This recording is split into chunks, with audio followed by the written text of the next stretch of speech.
Well, I guess if you're going to make Bassmaster Classic history.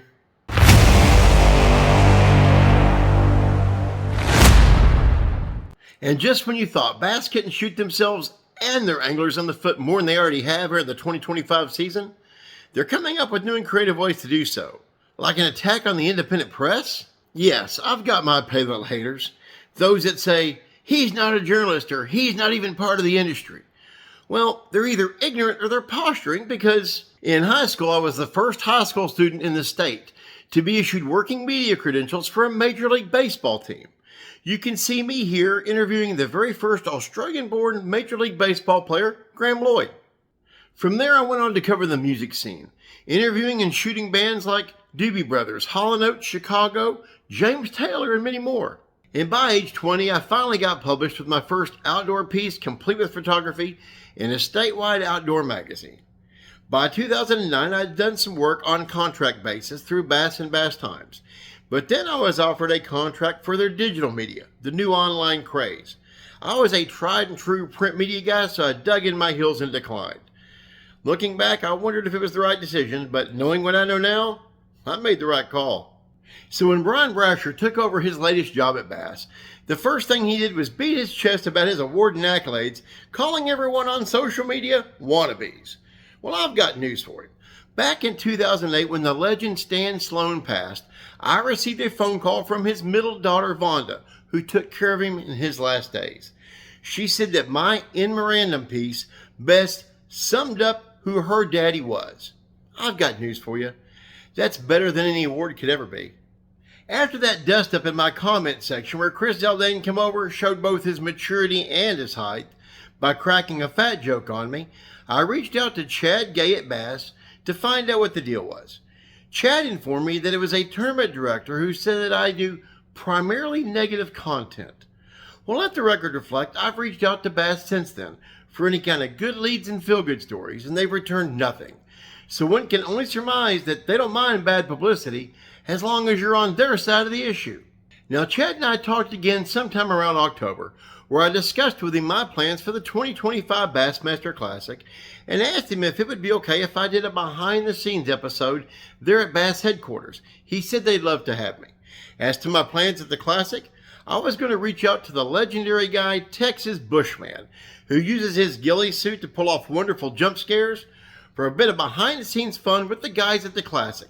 Something that would help relieve stress, and I think would go over great with everybody. Check out his channel. Then on January 2nd, I reached out to Chad again, telling him that my wife and I were putting together our budget for the year, and I wanted to make sure everything was good to go for our Classic credentials so we could plan the travel. He responded a short 3.5 hours later by saying, "We have not yet gone over the list yet, but I can say yes, you are approved." So imagine my surprise when just a couple of weeks later, I hear through a third party that my credentials for the Bassmaster Classic had been pulled. I was in disbelief. They had just been approved. Nonetheless, I reached out to Chad for an answer. A week goes by. I emailed him, I called him, no response. Then on January 31st, a full week later, I receive an email from Chad Gay that reads in part of my job is listening to opinions from voices outside the organization, both inside and outside the industry. I've had multiple complaints, both written and verbal, from individuals about your behavior should be towards them as an industry professional. I have been provided text from you that I don't believe are very professional and could be taken as hostile by some. Some have expressed concern about the way you have interacted with them. Because of this, I have to inform you that your request for media credentials at the 2025 Bassmaster Classic have been denied. Denied? Don't you mean revoked? Because, homie, back on January 2nd, they were approved. Nobody has manipulated me in this decision. I heard you out and appreciate the conversations we had. And I am by no means telling you you cannot cover the Classic. We will just not be extending media credentials to you. First, you and I both know we didn't have a single conversation on this matter. You know this. You were too busy dodging calls and emails for a week. And second, we also know that you cannot cover the Classic properly as a fan. You know how important those media credentials are. So stop placating and trying to make the email look good. You're full of crap. And you know what else is crap? Bass's whole narrative of this charade. You know why? First, I know what I've sent and who I've sent it to. Have I said before that I will absolutely protect myself and my wife? Yeah, we've had threats of physical violence, even lowlifes that use her multiple sclerosis against her. I will absolutely defend that all day long. That's my job as a husband. Second, have I verbally stomped out a few keyboard cowboys on my channel along the way? Absolutely. They come in there, they don't argue the point, they take personal shots at me. They've got nothing better to do than sit around in their underwear, folding laundry, watching Jerry Springer all day. They're mad at the world and they take it out on me. And why do I stomp them out? Well, I don't run an adult daycare. Now, what I don't understand is how this is any of Bass's business. They don't pay me, I don't wear their shield. And you know what? Especially when their own officials and anglers have done stuff that's been allegedly a hell of a lot worse. Yeah, nice glass house you're living in there. Come to think of it, I wonder if this has anything to do with the fact that bass anglers feel comfortable talking to me. I mean, we all know how bass management doesn't like their anglers talking to people. Now, I tried reaching out to Chase Anderson himself that same day by a number provided to me by Anderson Media Group. A person answered by the name of, and I swear he said Chad Gay. So I was surprised and said, well, I was looking for Chase, but I'll talk to you. Anyway, 2 minutes into the conversation, the guy's voice was shaking and he couldn't get off the phone fast enough. And then I realized that didn't sound like Chad Gay. Now, later that same day, I finally did get on the phone with Chad Gay. And as you can imagine, the call started tense and got worse from there. But it wasn't until he considered me a waste of his time that I started to get pissed. It started off fairly rudely with him telling me he didn't have much time, so I kind of needed to state my business and get on with it essentially. So I stated my case and told him that I knew what I sent to who and that his actions were completely unfounded. And the conversation just deteriorated from there. At one point he said one I hadn't heard before, saying, "I'm not going to talk over you," even though I was just trying to answer a question he had asked. And then another time he bit my head off saying I was interrupting him when he was trying to explain to me what went down. But he wasn't.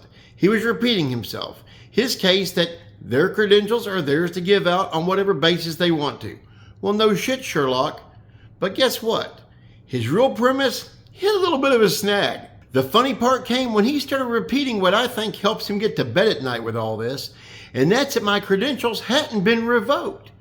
They had just been decided to not be issued to me, not be invited. I wasn't invited.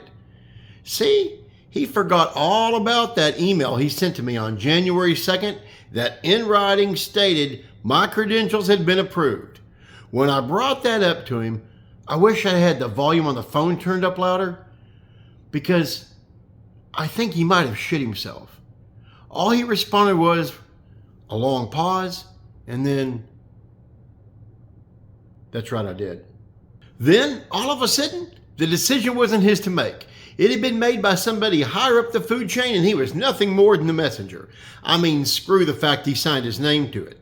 So I persisted right on his heels and said, "Fine, then I want you to get me in touch with whoever made this bonehead decision."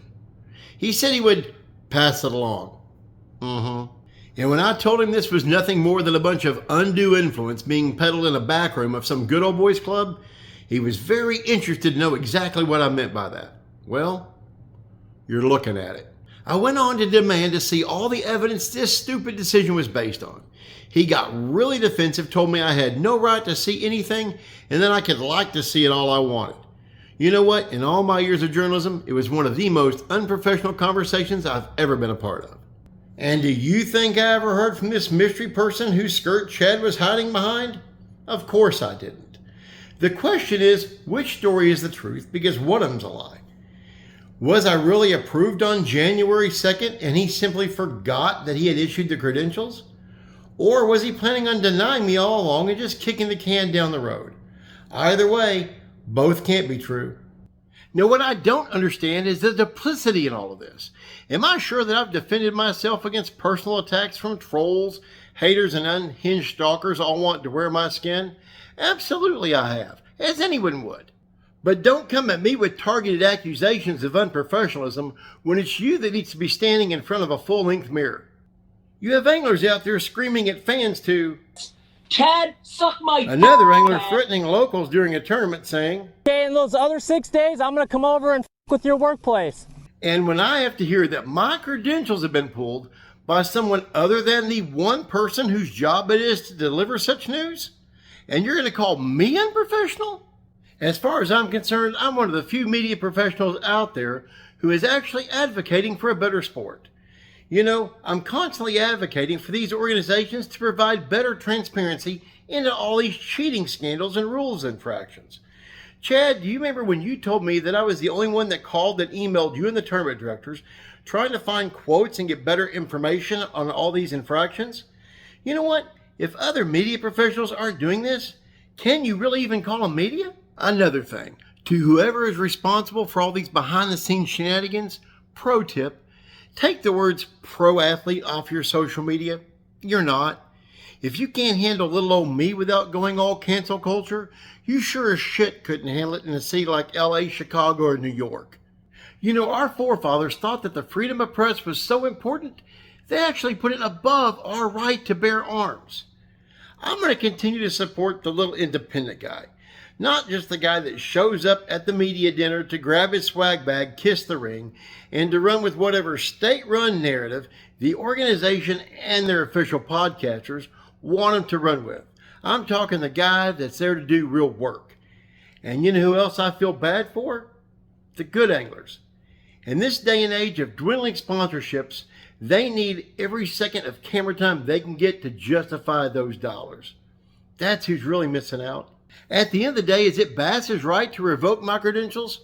Absolutely it is, most certainly. It's their event. It's also their right to denounce bald eagles, apple pie, and deny the fact that Washington got up at the age of 44 years old, realized he had false teeth, but still got his ass out of bed and crossed the Delaware. They're allowed to be as woke and cancel culture as they want to be, drinking Bud Light from champagne flutes with their pinky stuck out while high-fiving each other around the campfire. That's their God-given right. Now, do I know for sure who's responsible for these accusations? No, I don't. I mean, I think we all have our suspicions. Either way, I'm sure Bass will protect them like they would a favorite son caught on nanny cam. All I know is the only content I produced between January 2nd and January 27th was my part 2 and 3 of the Ben Milliken series. Coincidence? Who knows? It could be another pro angler. Hell, it could be some thirsty troll who's in need of a bottle of Gold Bond and a box fan. You know, I was thinking the other night, and all this kind of reminds me of a story from my high school baseball days. I had blown out my knee doing some trout fishing just before the spring tournament. So I had to spend part of my credits up in the radio booth helping with commentary on the game. And the radio booth was just above home plate so I could see every pitch. Well, there was this one game and the home plate umpire was way the hell off. So once in a while between innings, I would chirp at him from the open window. Finally, about the third or fourth inning, I had had enough. So I hollered out the ump, "Hey ump, if I can ask you one question, I'll be done. You won't hear from me the rest of the night." He begrudgingly lowers his head, turns around and goes, "What?" I said, "Question, can you call the game with your head up your ass? I mean, do you have a monitor up there or something? How do you do that?" He looked at me through his arm and said, "Parking lot." Well, there I go on my crutches out to the parking lot. All of a sudden, walking past me from the field was the third baseman's dad. This guy was a known heckler and a genius. I'm talking legendary heckler. He goes, "Come on, man, we're not done yet." So I followed him to the back of his work truck. He reaches up into his tool bench there along the back of the cab and pulls out a bullhorn. He aims it in the direction of the field and yells, "Hey ump, you think he'd get rid of me that easy?" So the question still remains, am I going to be at the Bassmaster Classic this year? Well, if you're out there and you're looking for me, just take a little time and look up. I'd like to thank each and every single one of you for watching, and a special thanks goes out to my channel members. I appreciate every single one of you for being here today. Please do me a favor, share, like, comment, subscribe, and don't forget, we have a huge 5,000 subscriber giveaway coming up real soon. So do me a favor, pass it along to all your friends, make sure you're subscribed. And until next time we meet, get out there on the water and keep it wet.